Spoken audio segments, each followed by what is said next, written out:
Dwayne The Rock Johnson, The People's Champion. Salah satu nama terbesar di dunia gulat profesional dan salah satu wajah yang paling dikenal di planet ini. Dia ada di mana-mana, menguasai WWE di era Attitude, memecahkan rekor box office di Hollywood, meluncurkan produk tequila, memproduksi acara, bahkan pernah punya ide untuk mencalonkan diri sebagai presiden. Tapi, meskipun dengan semua pencapaiannya, ada perubahan besar dalam cara fans gulat memandang The Final Boss. Yang dulunya terasa seperti cinta dan kekaguman universal, sekarang mulai retak. Semakin banyak fans yang terang-terangan mengungkapkan ketidaksukaan atau bahkan kebencian terhadap The Rock. Kok bisa sampai begini? Kenapa fans gulat benci The Rock? Yuk kita bahas lebih dalam.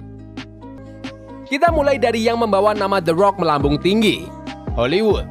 Ketika The Rock meninggalkan WWE di awal 2000-an, untuk jadi aktor, itu terasa seperti langkah yang berani dan penuh resiko. Waktu itu, jalan karir dari gulat ke film belum terbukti sukses. Memang, Hulk Hogan pernah coba, tapi film-filmnya lebih dikenal sebagai bahan lelucon daripada blockbuster. Tapi The Rock beda. Dia punya sesuatu yang spesial, karisma, timing komedi yang pas, dan kemampuan untuk tampil memukau dengan cara yang jarang dimiliki orang lain. Film-film awalnya seperti The Rundown dan Walking Tall memang bukan karya masterpiece, tapi dua film itu menunjukkan potensinya. Fans mendukung, bangga melihat salah satu dari mereka sukses di arena baru. Sekarang, karir Hollywood The Rock jelas luar biasa. Dia jadi bintang utama franchise seperti Fast and Furious, main di blockbuster miliaran dolar seperti Jumanji, dan bahkan jadi pengisi suara karakter Disney yang ikonik di Moana. Di atas kertas, kesuksesannya lebih besar dari yang bisa dibayangkan. Tapi masalahnya, banyak fans merasa film-film The Rock sekarang mulai terasa basi. Coba deh lihat film-film terbarunya. Rampage, Skyscraper, Jungle Cruise, Red Notice. Semuanya mirip kan? Polanya sama, adegan aksi yang besar, ledakan, beberapa lelucon, dan The Rock yang selalu jadi pahlawan. Memang seru di awal, tapi lama-lama rasanya kayak nonton film yang sama berulang kali. Fans mulai mengasosiasikan The Rock selalu main aman, selalu pakai formula yang sudah terbukti. Mana resikonya? Mana inovasinya? Sebagai aktor yang membangun karirnya karena karakter yang larger than life, karya-karyanya sekarang terasa terlalu bisa ditebak. Tentu, kita nggak bisa ngomongin karir Hollywood The Rock tanpa bahas Black Adam. Film ini seharusnya jadi proyek yang mengukuhkan posisinya sebagai ikon di dunia superhero. The Rock nge-hype film ini bertahun-tahun, menjanjikan kalau Black Adam bakal mengubah hierarki kekuatan di DC Universe. Tapi pas akhirnya rilis di tahun 2022, film ini gagal total. Bukan cuma secara finansial, tapi juga di mata fans. Di balik layar, The Rock bikin banyak keputusan yang dipertanyakan. Dia memaksakan Black Adam jadi pusat dari DC Universe, mengesampingkan karakter lain seperti Shazam, yang sebenarnya terkait langsung dengan cerita asal-usul Black Adam. Dia bahkan ngotot menambahkan cameo Superman di post-credit scene filmnya. Rasanya seperti The Rock mau mengambil alih seluruh franchise, dan fans gak suka. Waktu Black Adam gagal, dampaknya luar biasa. Bukan cuma mengakhiri perjalanan Black Adam di DC Universe, tapi juga memicu keluarnya Henry Cavill sebagai Superman. Fans menyalahkan The Rock yang terlalu fokus pada visinya sendiri, tanpa memikirkan apa yang terbaik untuk cerita secara keseluruhan. Satu hal lagi, citra publik The Rock hampir terlalu sempurna. Dia selalu tersenyum, selalu memotivasi, selalu ngomong tentang kerja keras dan rasa syukur. Di depan, ini kelihatan bagus. Tapi buat beberapa fans, ini terasa palsu. Kesannya The Rock selalu berakting, selalu jualan brandnya, bukan jadi dirinya yang otentik. Persepsi ini makin buruk dengan cerita-cerita soal perilakunya di belakang layar. Ada laporan tentang dia yang sering telat ke lokasi syuting, bikin produksi tertunda, dan menaikkan anggaran. Lalu ada momen di mana self-promotionnya terlalu berlebihan, seperti waktu dia membandingkan film Red One dengan Oppenheimer. Momen-momen kayak gini bikin fans mengelus dada sambil mikir, ini orang kok narsis banget ya? Selama bertahun-tahun, The Rock sering bilang kalau siap mencalonkan diri sebagai presiden. Awalnya, ini terdengar seperti lelucon, guyonan kecil lah. Tapi kemudian dia mulai membahasnya dengan lebih serius. Bahkan, dia mengungkapkan kalau ada partai politik yang mendekatinya untuk mencalonkan diri. Memang, The Rock itu sangat populer.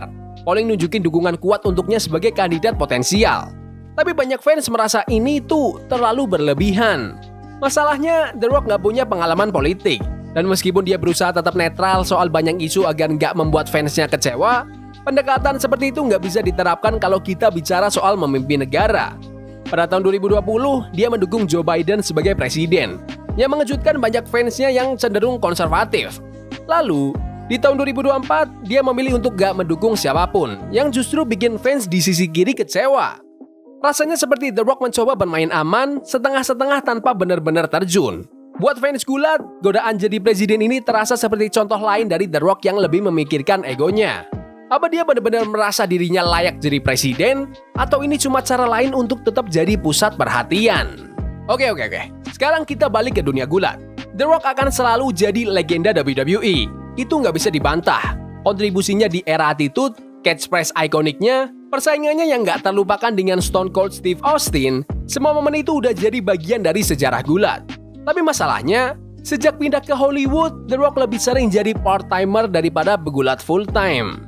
Memang, dia pernah bikin beberapa comeback besar, seperti pertandingannya melawan John Cena di WrestleMania 28 dan 29. Tapi bahkan momen-momen itu nggak lepas dari kontroversi. Cena sendiri pernah terang-terangan menuduh The Rock meninggalkan WWE, dan cuma muncul kalau itu menguntungkan buat dia. Dan jujur aja, Cena ada benarnya. Keterlibatan The Rock di era baru ini dengan WWE juga nggak membantu. Waktu dia kembali di WrestleMania 40 untuk melawan Roman Reigns, fans marah besar. Cody Rhodes seharusnya jadi orang yang mengalahkan Roman dan finish history. Tapi The Rock datang dan mengambil tempat Cody. Rasanya seperti The Rock lebih memikirkan dirinya sendiri daripada perusahaan, alur cerita, dan para fans. Terus ada pertandingan yang fans udah tunggu-tunggu selama bertahun-tahun. Roman Reigns versus The Rock. Selama bertahun-tahun, WWE menggoda pertandingan impian ini, pertarungan dari dinasti Samoa. Setiap tahun, fans berharap, dan setiap tahun, jadwal sibuk The Rock jadi alasan batalnya pertandingan. Sekarang, ini malah jadi bahan lelucon. Fans udah capek sama pertandingan ini, dan banyak yang merasa kalau The Rock itu hanya mempermainkan mereka. Pada akhirnya, penurunan popularitas The Rock di kalangan fans gulat cuma karena satu hal, authenticity atau keaslian. Fans mencintainya karena dia terasa real, terasa nyata. Tapi sekarang, baik itu karir Hollywoodnya, ambisi politiknya, atau hubungannya yang setengah-setengah dengan WWE, The Rock terasa lebih seperti merek daripada manusia. Bukan berarti dia nggak punya jutaan fans. Dia masih punya, ratusan juta malah. Tapi buat semakin banyak fans gulat, The Rock udah nggak jadi The People's Champion lagi. Dia sekarang itu cuma Dwayne Johnson. Menurut kalian gimana? Apakah kalian masih ngefans sama The Rock atau kalian mulai ngerti kenapa banyak yang nggak suka? Komen pendapat kalian di kolom komentar. Yaudah gitu aja video hari ini. Jangan lupa like dan subscribe ke channel ini, karena aku pengen 15.000 subscriber sebelum WrestleMania. Tolong bantu. Yes boy. See you. Love is a game we play incognito. Forbidden fire on Nico. Burning for love we can hold. I wish we were impossible.